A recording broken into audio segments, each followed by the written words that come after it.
ვარენიკები პრიალა ცომით, ნადუღისა და სულგუნის გულსართით.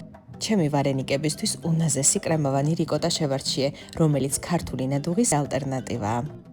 და სხვა უმაღლესი ხარისხის ყველის ასორტიმენტთან ერთად დიდი ფასდაკლებით დაგხვდებათ ლიბრეში. ახლა კი უნივერსალური ცომი მოვამზადოთ მხოლოდ მარილით და მდუღარე წყლით.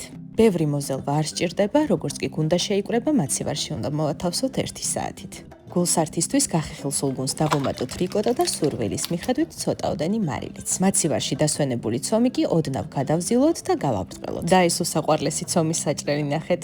ამ საქმეში ჩემი მარჯვენა ხელია. ახლა კი ცომს დააკვირდით, როგორი ელასტიურია. პირობას გაძლევთ, რომ მოხარშვის დროს არც ერთი ვარენიკი არ ჩაგეშლებათ. ეს კი მეორე დამხმარე ხელსაწყოა, რომელიც მზადების პროცესს მიადვილებს. აი ასეთი ლამაზები და კოხტები გამოგვივიდა. დარჩენილი ვარენიკები ესე საკვები ცელოფნით მოათავსე ლანგარზე და გავყინავ.